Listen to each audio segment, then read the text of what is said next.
Hello बच्चों, तो आप प्रश्न को देखते हैं। धातु के 7 सेंटीमीटर त्रिज्या के एक गोले को पिघलाकर इससे समान त्रिज्या का एक लंबवृत्तीय शंकु बनाया गया है। शंकु की ऊंचाई ज्ञात कीजिए। तो दिए गए प्रश्न की मुख्य अवधारणा की बात करें तो बच्चों देखो, यहाँ पर गोले का आयतन ज्ञात करने के सूत्र की बात करें तो ये बराबर होता है बच्चों देखो 4/3 गुनी पाई आर क्यूब के। साथ ही बच्चों यहाँ पर हम देखें शंकु का आयतन ज्ञात करने के सूत्र, तो ये होता है 1/3 गुनी पाई आर स्क्वायर एच। तो इस मुख्य अवधारणा की सहायता से बच्चों हम दिए गए प्रश्न को हल करेंगे। बच्चों देखो, प्रश्न में हमें गोले की त्रिज्या 7 सेंटीमीटर दिया गया है। तो यहाँ पर हम लिखेंगे गोले की त्रिज्या, जिसे बच्चों हम कैपिटल आर से प्रदर्शित करेंगे, यह हमें 7 सेंटीमीटर दिया गया है। अब बच्चों देखो, हमें लंबवृत्तीय शंकु की त्रिज्या गोले की त्रिज्या के समान दिया गया है, अर्थात यहाँ से हम कह सकते हैं शंकु की त्रिज्या,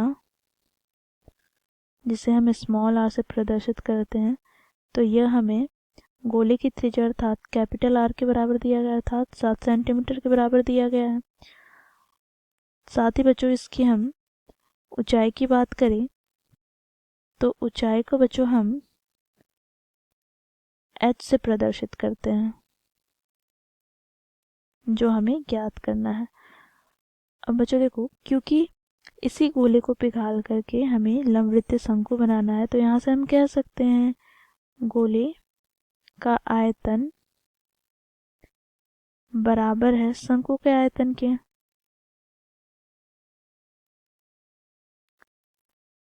अब बच्चों यहाँ से हम क्या करेंगे, तो सूत्र का प्रयोग करते हैं। तो गोले का आयतन का सूत्र मुख्य अवधारणा में हम लोगों ने देखा 4/3 गुनी पाई कैपिटल आर की घात 3 है, बराबर शंकु के आयतन की बात करें तो 1/3 गुनी पाई आर स्क्वायर एच है। यहाँ से 1/3 से 1/3 कट जाएगा, पाई से पाई कट जाएगा, तो यहाँ से हमें प्राप्त हो गया 4 गुनी कैपिटल आर की घात 3 बराबर, यहाँ से बच्चों देखो स्मॉल आर कैपिटल आर के ही बराबर है, तो यहाँ से हम लिखेंगे क्या, तो कैपिटल आर की घात 2 गुनी एच, क्योंकि यहाँ पर स्मॉल आर बराबर है कैपिटल आर के। प्रश्न में हमें दे रखा है कि गोले और शंकु की त्रिज्या समान है। अब बच्चों देखो, यहाँ पर आर स्क्वायर से आर स्क्वायर कट जाएगा, तो यहाँ से हमें क्या प्राप्त हो गया, तो h बराबर हमें प्राप्त हो गया 4 गुनी कैपिटल आर। तो यहाँ से बच्चों h बराबर हमें प्राप्त हो जाएगा 4 गुनी कैपिटल आर का मान हमें दिया गया है क्या, तो 7 सेंटीमीटर। तो यहाँ पर हम लिखेंगे देखो h बराबर 7 चौके 28 सेंटीमीटर। तो यहाँ से हम लिखेंगे अतः शंकु की ऊंचाई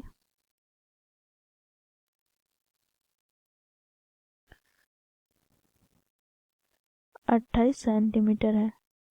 तो इस प्रकार बच्चों हम लोगों ने दिए गए प्रश्न को मुख्य अवधारणा की सहायता से हल किया। आशा करती हूँ आप लोगों को यह प्रश्न समझ में आया होगा। धन्यवाद।